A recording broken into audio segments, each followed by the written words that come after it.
Hello everybody, how's it going today? Glowplasma231 here, back in today, talk about Oshi no Ko, chapter number 138. This chapter is titled Amends.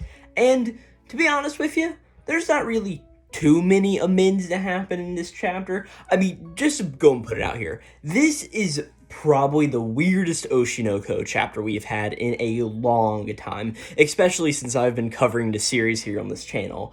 And it's not really weird in the way of there's a big twist to it. I mean, there is a decently big deal that gets revealed at the very tail end of the chapter, but the majority of this chapter is a lot more of the comedy aspects of Oshi no Ko, and especially this series is written by Asa Asakasa, the guy who did, Kaguya-sama Love is War, and even though I personally still haven't read Love is War, I know that that series is a true rom-com in sort of every sense. With that, comedy is pretty much the first thing you see whenever you read the series, right? And with as big as Oshi no Ko has been recently, this is sort of a more downer chapter and more of a break from all of the high octane. I was about to say sort of like action, but it's not particularly action, more drama in a way. So we'll get into it here in a second. Like I said, this is chapter number 138, titled Amends. And yeah, so last time pretty much what ended up happening in Oshi no Ko was, I even don't remember. Was it the whole resolution between Kana and Ruby? I think, yeah, that's what happened last time. Yeah, it was the whole resolution of Kana and Ruby, yeah. I don't know why I forgot that, but I just did, right? But we start off this chapter actually with Ruby, as we see that Ruby is pretty much dead asleep in her room, as we see that she's sort of just laying there like all sprout out, like mouth is very like agape and wide open, and she's just like snoring very loudly. She's even got like a little it's like a Christmas cap is what I would call it, like just a big cap, a little poofy ball in the end, and some polka dots on, and she's sort of wearing like that same sort of like pajamas sort of set, right? She also has an alarm clock on her bed and the script of the 15-Year Lie movie there too. But we see in the next panel that Aqua's also there, and of course he's going over, and he covers up his sister, puts over a blanket on her, right? Sort of just like, make sure she doesn't get sick from just like falling asleep out in the cold like that. And as soon as Aqua does this, he sort of takes a note of something as somebody honks outside of his door. And Aqua sort of hears this and then walks outside. And sitting in this car, in the driver's seat, is none other than Taiki Himakawa, right? And the passenger seat is open, and in the two back seats, we see Frill Shirani and, of course, Mimcho sitting there with her, right? And we see that Taiki's like, all right, Aqua, well, go ahead and hop on in, right? And Aqua sort of gives, like, Taiki this blank stare, just like, okay, you care to explain what's going on here? As we see that they hop in the car, and Taiki's like very energetic, like, all right, guys, let's go to the beach, right? And of course, Aqua's like, hey, do you mind sort of like explaining what's going on here, right? But Taiki sort of says that this is a get together, and he's like, he makes note of like, our shooting will start soon, and he's like, we may as well go and do something fun before it happens. But hearing this, Frill sort of just like pops up and just like says, hey, that's actually a lie. This car actually just got delivered yesterday, and Taiki really wanted to give a ride to someone, like really anyone he could, right? And Taiki's just like, oh, come on, don't give it away like that quickly, right? And even Mimcho sort of pops up and she's like, oh man, yeah, this thing really does smell like a new car. Which is a little funny because this car is a convertible. As we see, it's sort of got a windshield and that sort of pad on the side where that top would come back over it. But it is completely open air, right?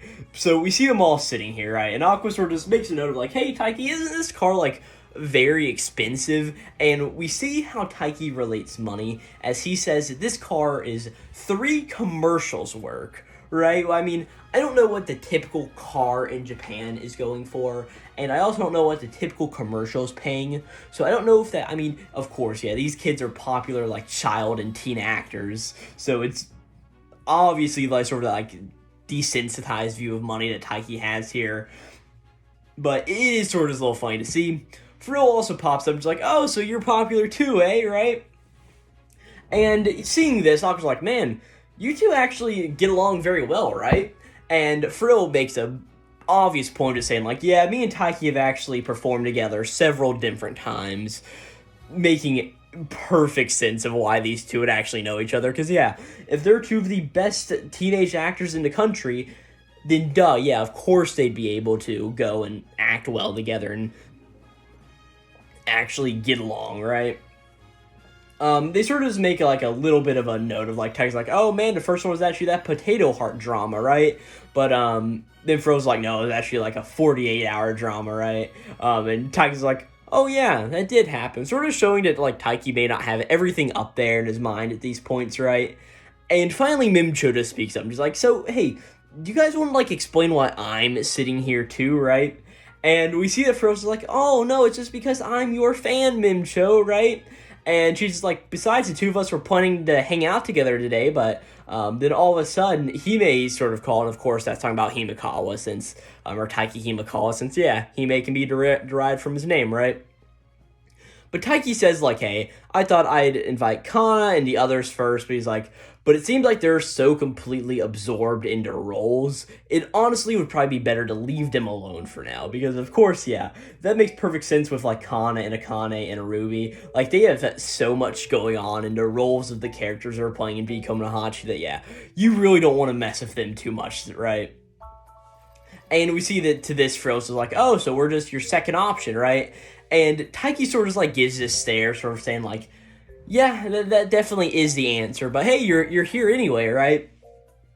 Mimcho just sort of goes more into like, oh, stardom, and she's like, oh man, being here with Frill-san, and like, oh my, and then Taiki Mikawa, like, this is just making my heart race. I'm surrounded here by two people like I really, really admire, right? And Frill just sort of goes into the more idea of Taiki being an idiot. Is she's just like, hey, don't worry, Taiki just happens to be able to act a little, but other than that, he's just a big moron altogether, right? And she then goes to explain that this pretty much, an example of this was the other day, where he waited an entire year to get his license after graduating from driving school, to the point where it almost expired, and if he had waited another day, if he'd waited one more, I mean, he already waited 364, but if he waited 365, well, he would have just been screwed over, right? And then Taiki, while still driving, holds up his license for everybody in the back to see, obviously in a car where wind could just take it and, like, blow it off and he'd be screwed, but Taiki's just like, well, I did get it in the end, right, so that's no problem, right? And to this, Mimcho's just like, wait, so are you telling me that means that you actually just got your license the other day? And Taiki's like, oh, yeah, that's what it is. And Mimcho is just like freaking out, like, well, are you like worried of like driving a luxury car right off the bat? Like, you could have gone to like some bad used car first, like an old beater, right? And Taiki's like, hey, don't worry. I have enough savings that even if I did have an accident, it wouldn't be a problem. And the old man at driving school praised me for being a really, really, really good driver, right? And to this, everybody's like, well, who is this old man that gave you all of these credentials and stuff, right? And he's like, are you sure, like, they didn't just hire you because you were, like, rich or something, right?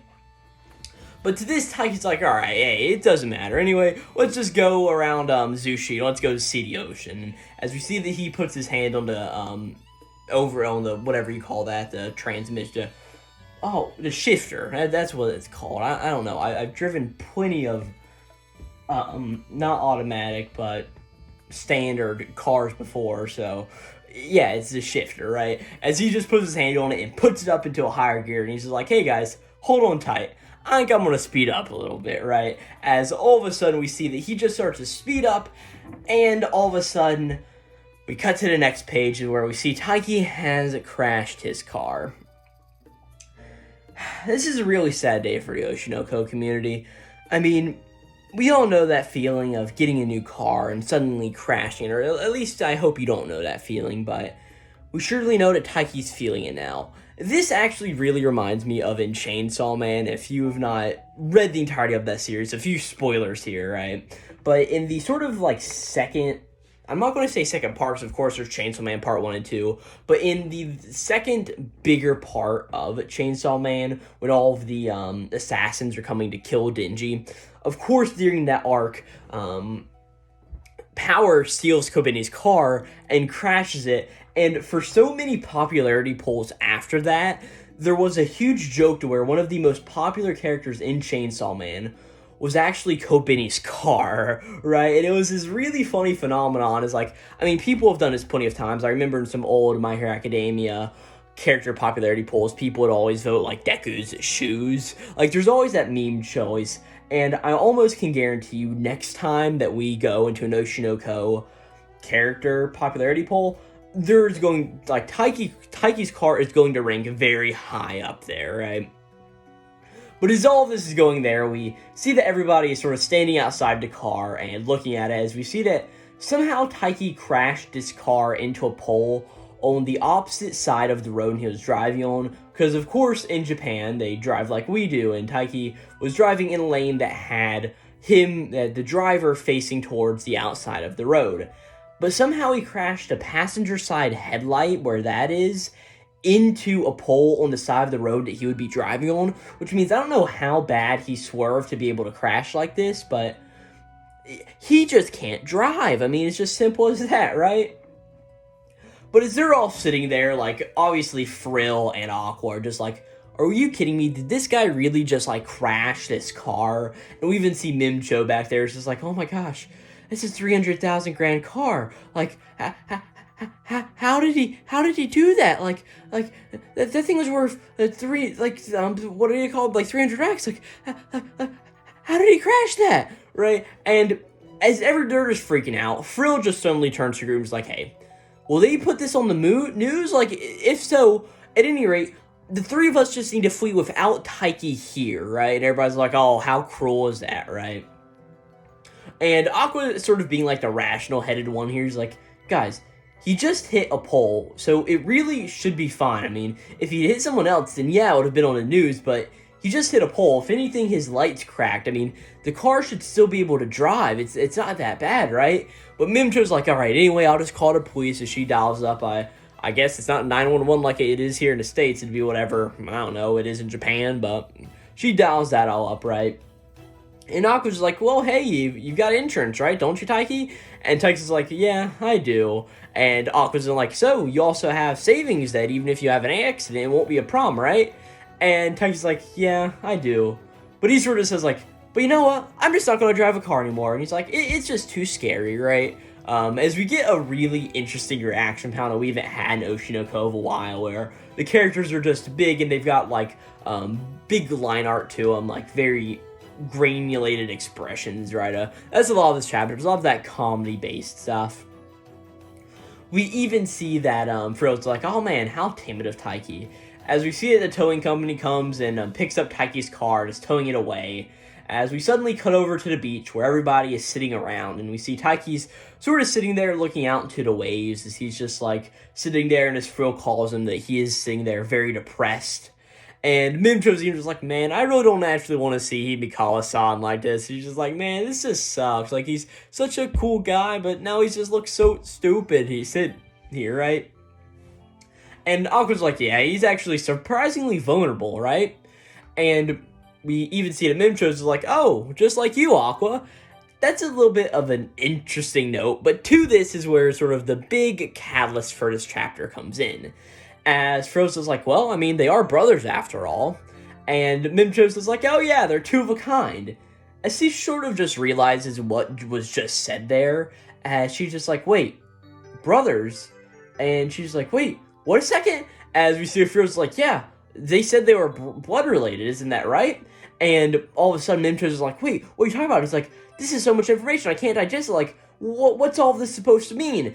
And she makes a little bit of a joke here about how Aqua and Himikawa like love each other. Like, it's a little bit of just a weird joke. I don't know if it quite translates so well or if it's a joke based off of something else, but I personally don't get it, and if I don't get it, no one gets it. So that's just how I'm looking at it here, right?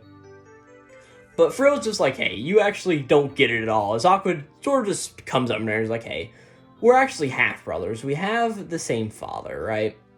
And to this, Mimcho sort of starts to cry a little bit, and she's like, oh, well, isn't he the person that you play in the movie? As she's just like, if Himikawa-san is actually 3 years older than you are, right, Aqua? And she's like, and when I got pregnant, they were both in middle school. And she's like, in other words, Himikawa-san's mother was, as Himekawa's like, yeah, I know. And he's like, I was aware of all of this whenever I ended up taking this job. And he says that we have to take this into our own hands and make amends for what our parents did to us. As he just says, or at least that's the big idea. As he looks back to where Aqua and Frill are sort of standing there, and Frill's just like, yeah, it's really painful, isn't it? And to this, Taiki's like, yeah, I honestly can't forget it even if I want to. My car! And as he sort of just goes into this rant of like, yeah, how can I forget that car? So we sort of see like up into sunset, we see Taiki just visualizing his car sitting up there, right? But Aqua's just like sort of slaps on turns like, hey, not that. As, of course, that's sort of where we end that scene with a little bit of that comedy note, as the big deal here is that whenever Himekawa's mother got pregnant with Taiki, what would have actually been the case that if, I think the whole situation that we're supposed to be getting across here is that if I and their father was in middle school, they would have been about 14 to 15 years old, which means that Taiki, or Hikaru, ended up having Taiki whenever he was about 11 to 12 years old. And yeah, that's a big deal. And of course, that sort of just goes more to see like how actually messed up this series can be. And of course, how messed up, I was about to say Himekawa, but no, Hikaru can be. Because that is a really, really big deal. And yeah, it's just really sad to see, right? But of course, we sort of rounded off a bit of that comedy note with Taiki's car, right? At this point, we cut over to a high-rise skyscraper where we see that producer Kaburagi is eating out with somebody, or in a pretty gourmet restaurant, if I were to tell so, right? As we see they're both, like, drinking some expensive-looking alcohol out of some thin glasses.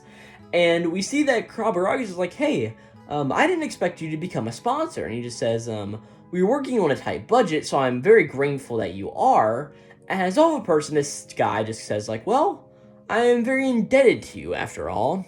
And Kaburagi's like, oh yeah, indebted, eh? And he's like, you know what this movie's about, don't you? And he says, we have permission to use various people's names in this movie. And that's because we don't want to be sued. As we sort of get a moment to, of course, Nino and the girl that Akane is playing in the 15-Year Line movie. Those two previous members of Become Mahachi, they gave their right to be able to be used as their identity in the movie, right? But to this, Kaburagi just says, but we don't have yours, as we look over and see that he is dining out with none other than Hikaru Kamaki. Of course, Aqua and Ruby's father, and also Taiki's father, and the man that this movie is all about, pretty much, right? As we see that Kaburagi just continues saying that, hey, you are being referred to as Boy A in this movie. Don't you know what this means? As all of a sudden we just see that Hikaru just sort of blinks, closes his eyes, and just says, yes, of course. And that's where we end off this chapter of Oshi no Ko, titled Amends.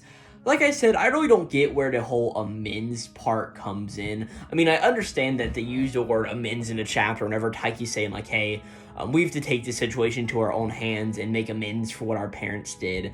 I understand that whole idea, but it is still a little random titling the chapter that. But this is a really, really big deal of a chapter. Like I said, at the beginning it is a lot of comedy until about, what is this?